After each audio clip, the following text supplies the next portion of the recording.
Silence is often interpreted as neutrality, but in close relationships, it rarely remains neutral for long. In families especially, quietness can be mistaken for agreement. Patience can be confused with permission, and restraint can be read as willingness. What begins as an effort to preserve peace slowly transforms into a quiet surrender of control, not because anything was explicitly offered, but because nothing was openly challenged. The danger of this misunderstanding is not immediate. It unfolds gradually, gaining strength through repetition, until the absence of objection becomes its own form of approval. At first, silence feels harmless. It appears considerate, even mature, especially in environments where confrontation is discouraged. Saying nothing can feel like the responsible choice, a way to avoid unnecessary tension or emotional disruption. In those moments, silence is often driven by trust. Trust that fairness will prevail.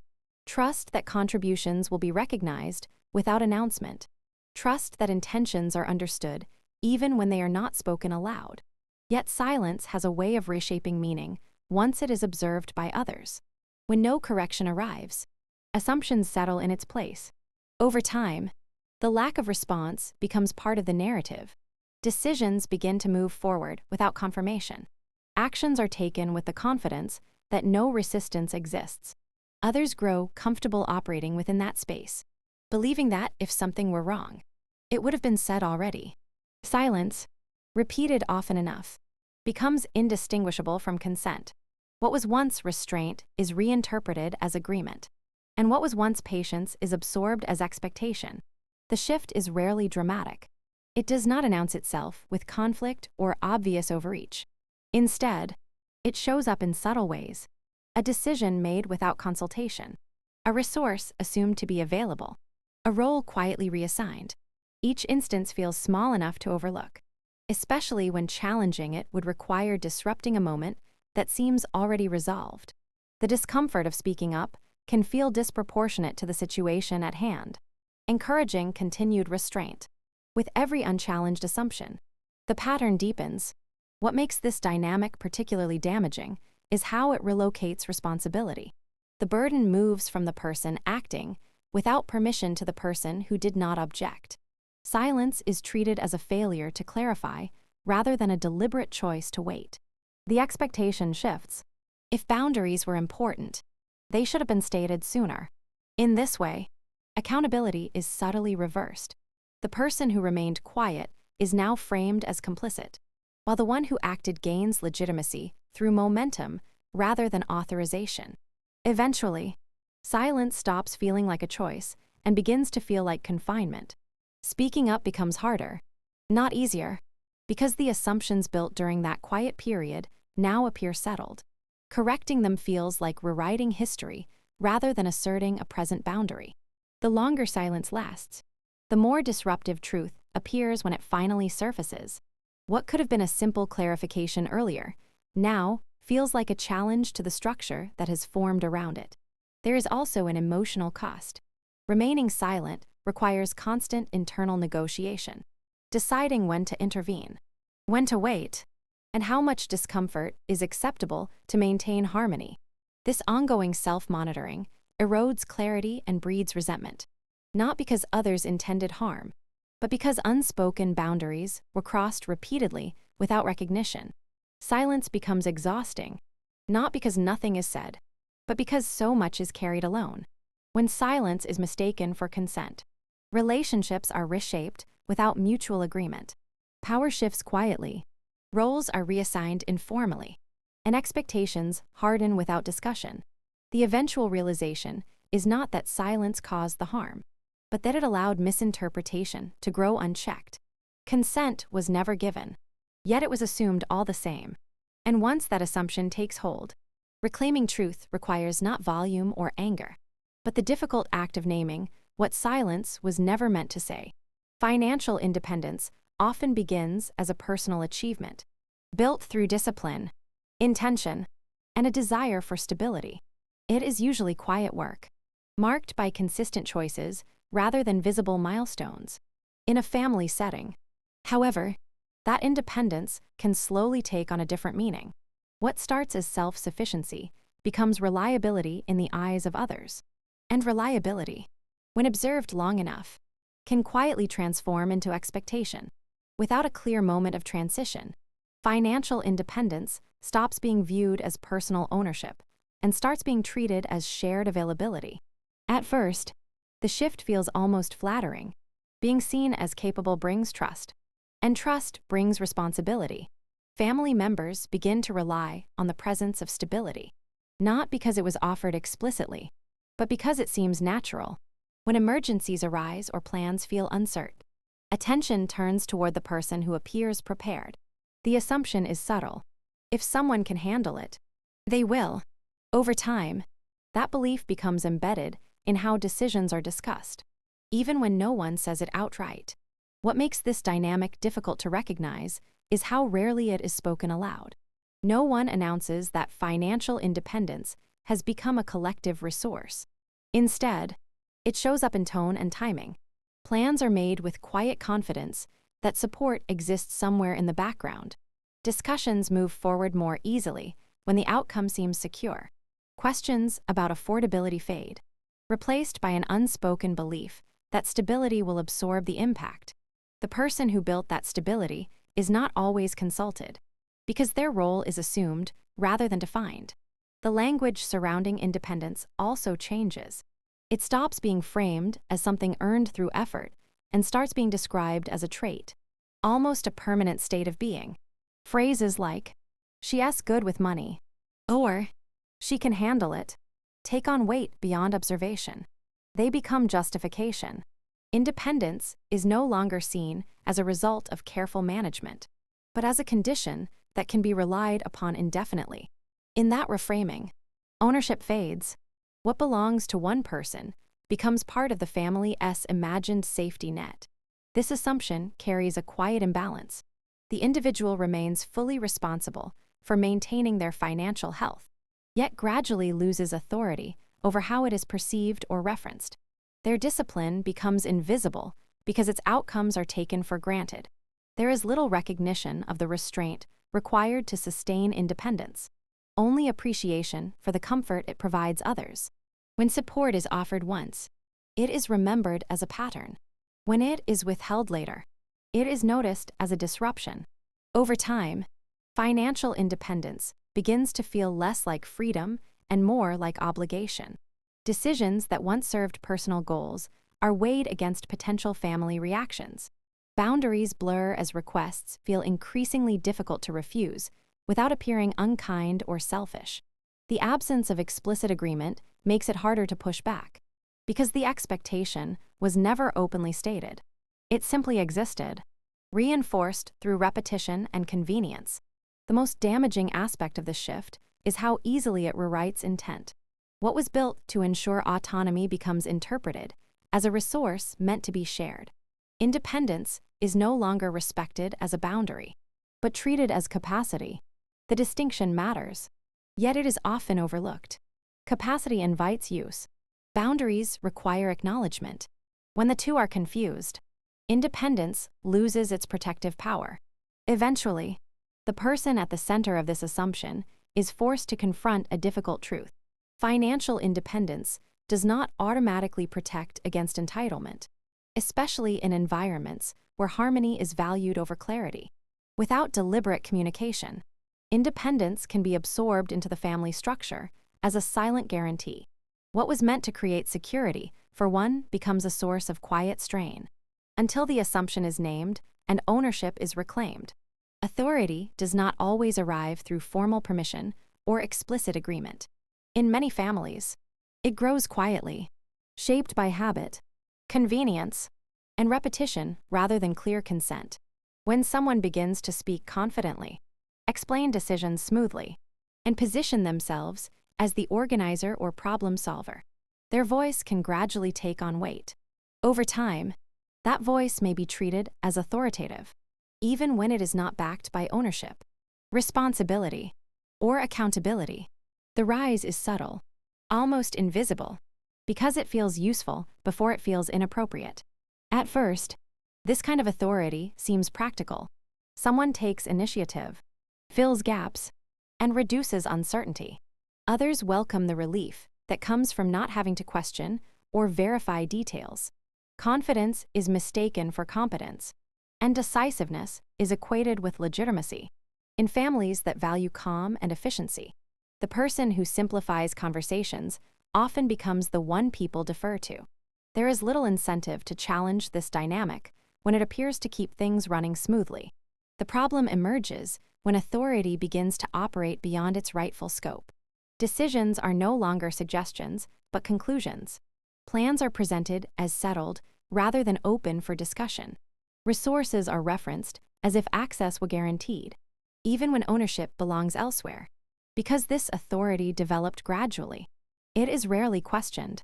It does not announce itself as control. It presents itself as helpfulness, responsibility, and care.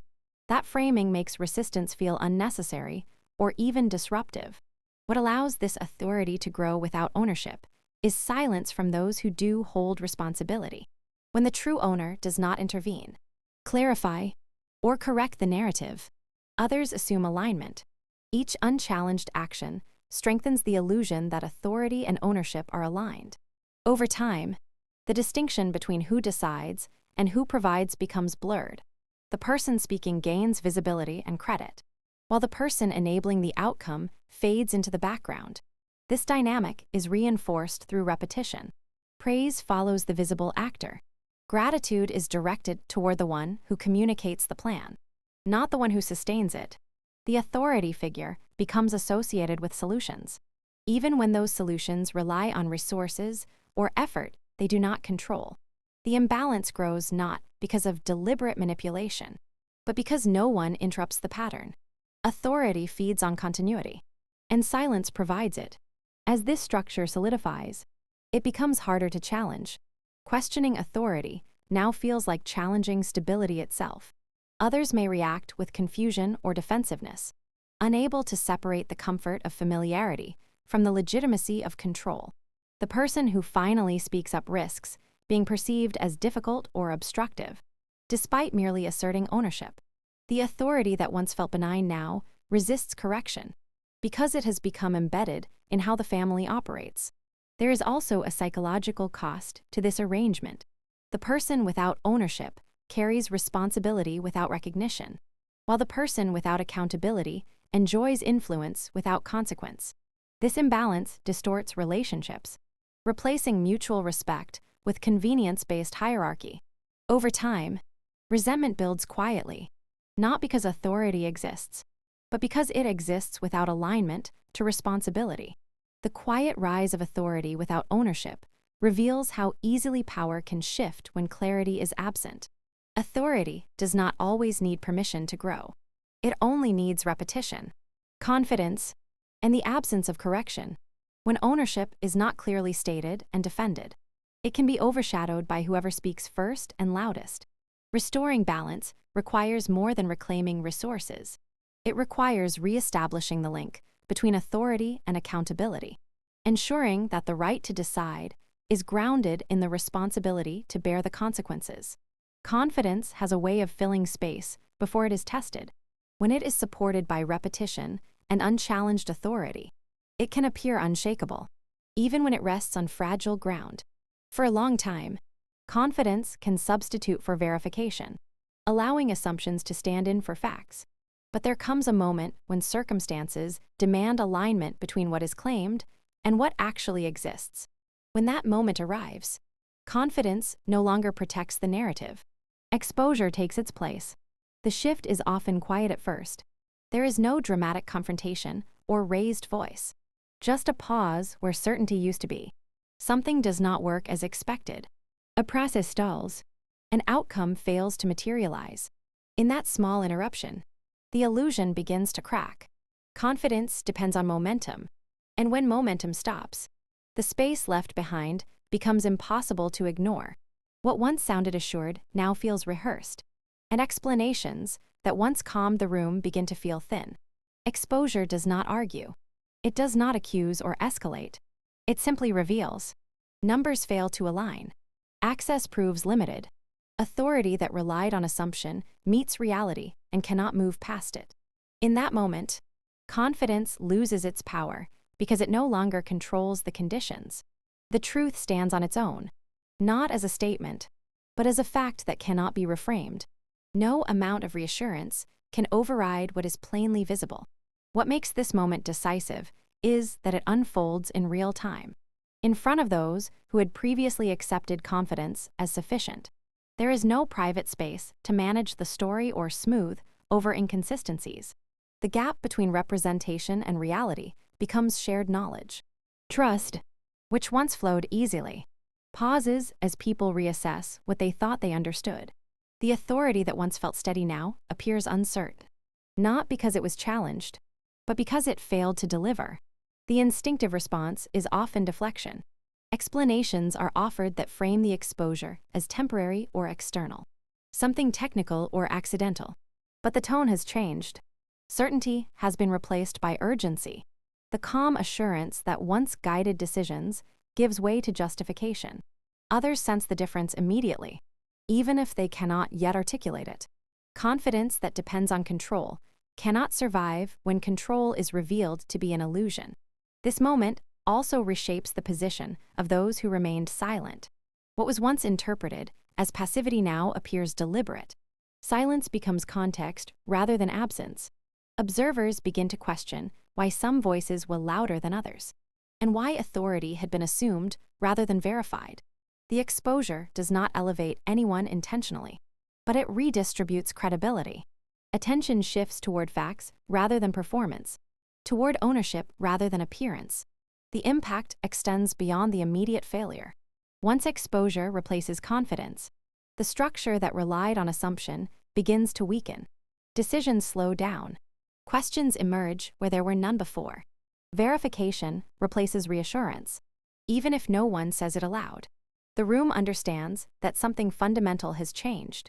The narrative that carried authority can no longer move forward untouched. What makes this moment irreversible is not the failure itself, but the clarity it produces. Confidence can be rebuilt, but only when it aligns with reality. Exposure removes the option of pretending otherwise. The comfort of assumption is gone, replaced by the demand for accountability. In that shift, power is no longer assigned by tone or familiarity.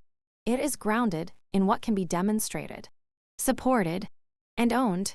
Once that truth is visible, it cannot be unseen, and the dynamics that depended on confidence alone begin to dissolve. Reclaiming boundaries does not require confrontation, raised voices, or emotional escalation. In fact, the most lasting boundaries are often restored through clarity rather than conflict. When assumptions have accumulated over time, challenging them directly can feel risky, as though speaking up will fracture relationships or provoke defensiveness. Yet clarity, when delivered calmly and consistently, has a stabilizing effect. It removes ambiguity without assigning blame, allowing reality to replace interpretation. Clarity begins with naming what was never stated. Boundaries erode not because they were intentionally violated, but because they were never clearly defined in the first place. When expectations grow in the absence of explicit agreement, correction feels disruptive even though it is necessary. Reclaiming boundaries means reintroducing facts into spaces where assumptions have been allowed to operate unchecked. It is not about arguing intent, but about distinguishing between what was offered and what was presumed. The power of clarity lies in its neutrality. It does not rely on emotional persuasion or moral positioning. Instead, it rests on ownership, timelines, and decisions that can be traced and verified. When boundaries are stated plainly, without apology or excess explanation, they are harder to dismiss. Conflict thrives on ambiguity. Clarity removes the conditions that allow it to escalate. By focusing on what is changing rather than why others are wrong, the conversation remains grounded. This approach also shifts responsibility back to where it belongs. Conflict often invites debate, which can obscure accountability by turning facts into opinions. Clarity does the opposite. It establishes parameters and allows others to respond within them. When boundaries are communicated as non-negotiable realities rather than emotional reactions, they are more likely to be respected, even if they are not welcomed. Resistance loses its leverage when there is nothing to argue against. Reclaiming boundaries through clarity requires restraint. There is a temptation to over-explain, especially when past silence has created confusion. But excessive justification can reopen negotiations that should be closed. Clear boundaries do not seek validation. They stand on consistency. Once stated, they must be reinforced through action rather than repeated conversation. This consistency teaches others what words alone cannot. There is also a personal shift involved. Choosing clarity over conflict means accepting discomfort without attempting to manage others. Reactions. It requires letting go of the need to be understood immediately or approved of universally. Boundaries clarified calmly may still disappoint or unsettle those who benefited from ambiguity. That discomfort is not a sign of failure. It is evidence that the boundary is doing its work. Over time, clarity reshapes relationships. Interactions become more deliberate. Expectations adjust. Conversations slow down because they require consent rather than assumption. The absence of conflict does not mean the absence of impact. On the contrary, clarity creates lasting change because it alters the structure rather than reacting to symptoms. It prevents the same issues from resurfacing in new forms. Reclaiming boundaries through clarity restores alignment between responsibility and authority. It allows support to be offered intentionally rather than extracted through expectation. It replaces resentment with predictability and restores a sense of agency that conflict rarely provides. When boundaries are reclaimed this way, they do not need to be defended repeatedly. They become part of the landscape, quietly respected because they are consistently upheld. When invisible support is removed, the effects are subtle at first but profound over time. Invisible support exists in many forms: unseen labor, quietly managed resources, decisions made behind the scenes, but it is rarely recognized because its presence is taken for granted. Its absence, however, quickly exposes the structures that depended on it. What once ran smoothly without notice suddenly requires attention, planning, and accountability. The removal of this support does not create chaos overnight, but it shifts the weight of responsibility to those who had grown accustomed to relying on it. The first change is practical. Tasks that were quietly handled now demand visibility. Financial arrangements, household planning, or logistical coordination that were once managed automatically must be addressed openly, without the person providing silent oversight. Gaps appear, and what was assumed to be steady and reliable becomes subject to scrutiny. Bills must be reconciled, timelines must be respected, and decisions can no longer be made on the presumption that someone else will intervene. The infrastructure that previously smoothed over complications is gone, leaving the consequences of neglect visible in real time. Behavior and expectations shift alongside the practical consequences. Those who depended on invisible support must adjust their habits. Choices that once felt effortless now require consideration. Requests that were quietly fulfilled must be made explicitly. Dependence gives way to accountability. As individuals learn that outcomes are tied directly to their own engagement, rather than to a background system that absorbs error. What had been interpreted as reliability or competence in the absence of visible effort now becomes a measure of personal responsibility. The removal also alters perception. When invisible support is present, it is easy for others to misattribute capability. Praise, gratitude, or trust often accrues to the most visible actor rather than the one who maintained the foundation. When that support is withdrawn, the discrepancy becomes apparent. People realize that what appeared seamless was actually sustained through careful management and oversight. This recognition may be uncomfortable because it challenges long-held assumptions and forces an honest accounting of who contributed what. Emotionally, the absence of invisible support can be unsettling for all parties. For the provider, stepping back is often a relief, a reclaiming of agency and boundaries, but it may carry anxiety about how others will cope. For those who relied on it, there is a sudden confrontation with their own limitations, and frustration can arise as they navigate challenges previously mitigated by unseen effort. These emotional responses are natural, yet they also clarify roles and responsibilities that were previously blurred. The dynamic of influence shifts dramatically. Authority that was once assumed through proximity to resources or expertise diminishes when those resources and expertise are no longer automatically available. The power that relied on access without accountability weakens because results must now be earned and demonstrated. Influence based on visibility alone cannot withstand the absence of invisible labor. It must align with tangible contribution to remain credible. Ultimately, removing invisible support restores clarity. It creates a space where responsibility matches, capability and expectations are explicitly negotiated rather than inferred. Relationships adjust to reflect reality rather than assumption. Decisions become deliberate instead of default, and accountability replaces convenience. While the transition may be uncomfortable, it establishes a more sustainable equilibrium. Those involved learn to operate within the constraints of transparency, and the family or group begins to function on the basis of clarity rather than habit. In the absence of invisible support, what was once seamless becomes instructive.